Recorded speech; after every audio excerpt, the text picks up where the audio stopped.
So welcome again to this series of cognitive ergonomic lectures. So here in this we were covering about human information processing model. In that in the previous lecture we understood about the memory and its role as well as the various parts, various types of memory. So these memories are playing a very important role in information processing and its response and execution towards any particular event. So that memory is consisting of three types. Basically first is this short term memory, which we say as a working memory, and second is your semantic memory, that is known as long term memory, and the third kind of memory is sensory memory. So as the summary of previous lecture, so we understood about the memory, working memory, and that there are various factors which are basically key performance factors in the operation of working memory. So those factors were capacity, time factor, attention resources, and similarity of the information items. So we discussed in the previous lecture, and now again, since this particular cognitive ergonomic understanding is we started with this basic model of human information processing. So in that sensory organ we covered, sensory memory we understood, perception we understood, working memory in the previous lecture we understood. In fact, this attention resources we also developed some understanding, and now in this lecture we will try to understand about this long term memory. So in fact a lot of information is processed in the working memory, and if we really want to retain it for a longer time, so we need some sort of technique in order to sustain it for a longer time. So if that sustenance is being done successfully, so it retains in the long term memory. So with we will try to develop a complete understanding of this particular model and its basic components one by one. So in the series of understanding this model, so we started with we will start with in fact long term memory. So much of the information processed in working memory is transferred to and retrieved from the long term memory. Of course, as our description of working memory suggests, a good deal of what is processed and never makes it to long term memory. So the information contained in long term memory consists of semantic codes, in which individual items are given meaning and are organized into symbolic structures and association.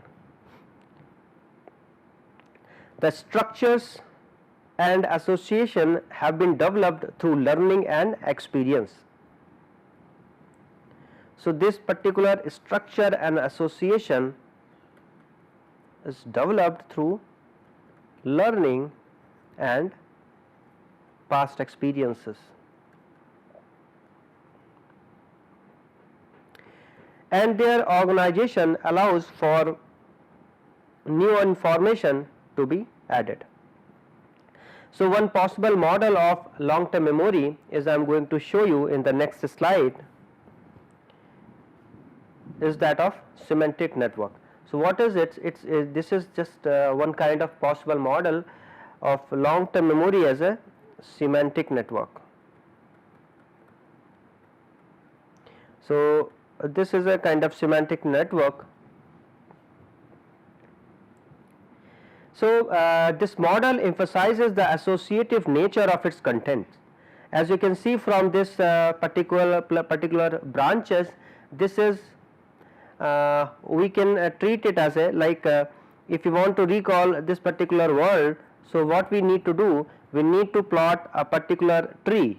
It's like a tree you have to make, and its association with the sub part of a particular system that you need to plot, and that will be placed in your human body system as a semantic memory.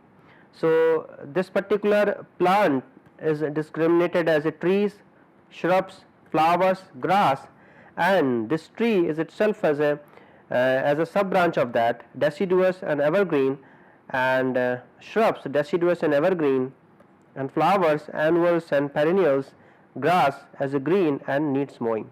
So, in that sub branches are also being opened, and in this way the whole thing can be mapped into the memory and can be recalled at any time whenever it is required. So, basically this particular semantic memory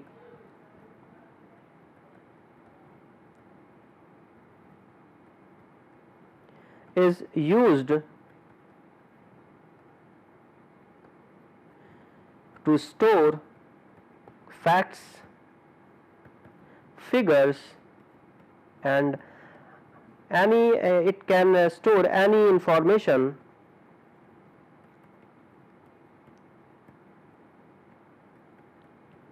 that relates to the general knowledge about the world, as well as specific knowledge such as that related to a particular work.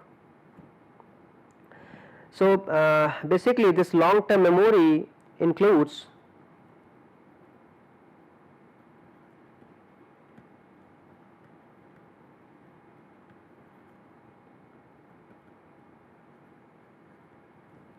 episodic memory.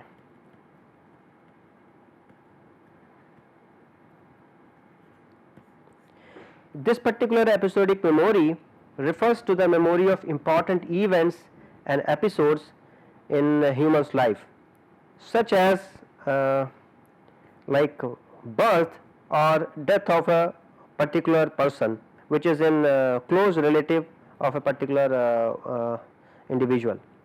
So, the person's birth and death is restored as a episodic memory, and that is why this episodic memory is very much used for as a memory of an important event of a person's life.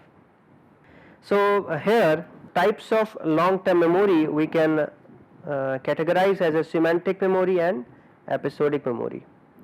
So, here as we have to recall those points which we have discussed in the previous slide, that semantic memory is used predominantly to store facts, figures, and other information related to general knowledge about the world and specific knowledge about one's work. Episodic memory, it refers to the memory of important events and episode in one's life. So, example as memory of a death of a parent. So, the real value of long term memory is demonstrated when information items must be retrieved from it. So, the ease with which items can be retrieved from a long term memory depends largely on the strength of the item and association it has with other events or other items in present in memory. So, in fact, this strength of a given item depends on the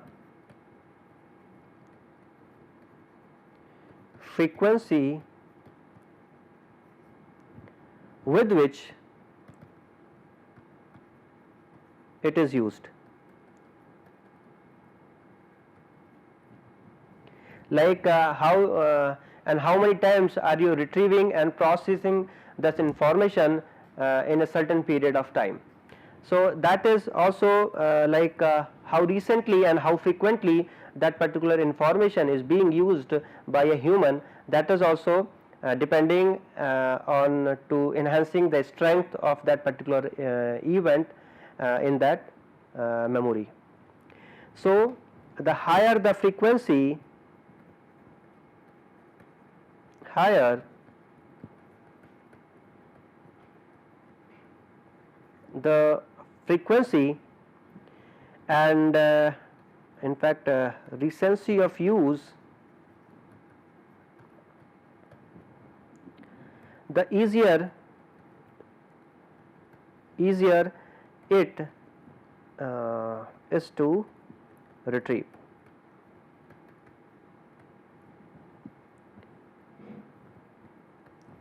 So, we have a little difficulty remembering the names of people we live in, because suppose if you are living with one of your friend as a roommate, so you are facing daily with his name and its personality, so it will not be difficult for you to recall his name. So, since the frequency and recency of his particular name is higher, so it is very easy for you to retrieve or recall his name at any point of time. So, the recency of use is completely dependent on your recalling capacity. So, but at the same time you will find difficulty in recalling the name of people we rarely see, and it has been years since you met last time to that particular person. So, in technical way you can make this particular sentence that lower the frequency and recency of use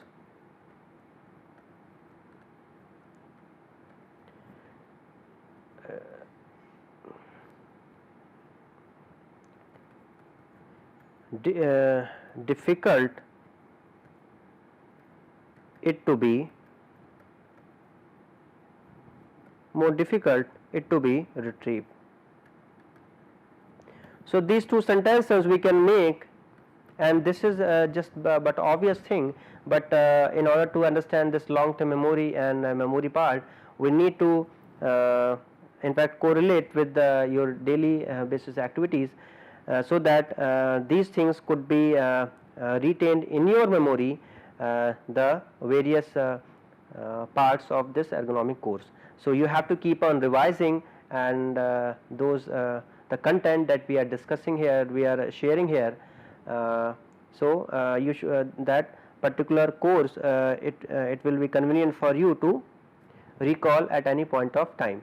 So, you have to see these lecture slides again and again, so that since it is new for you, so it is hard to retrieve at a particular time, but once you will revise this content, so as long as and as the number of times you will revise the content, it will be easy to recall at any point of time.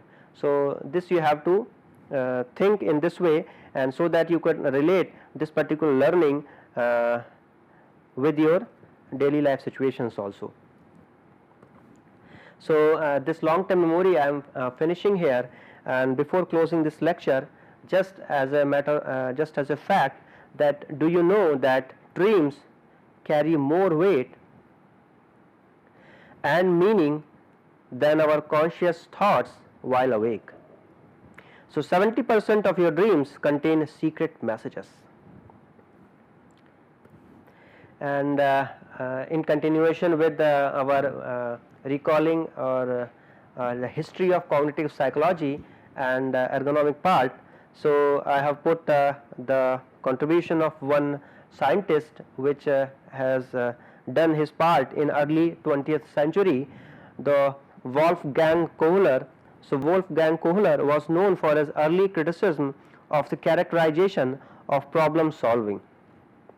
His famous study involved an ape in a cage, Sultan, that was given two hollow bamboo sticks. A banana was placed outside the cage, out of range for the sticks to reach it. For a certain amount of time, the ape tried to reach the banana with the sticks, failing each time. At a certain point, Sultan was observed to sit quietly for a time, after which he put the two sticks together. Kohler called the sudden solution that followed the quiet time inside, and concluded that it was typical property of problem solving. So, that problem solving, decision making ability, and response selection and execution we will be covering in the next lectures. So, there is a graphic for you for refreshing your mind. You just read it and enjoy till we start next lecture. Goodbye and thank you.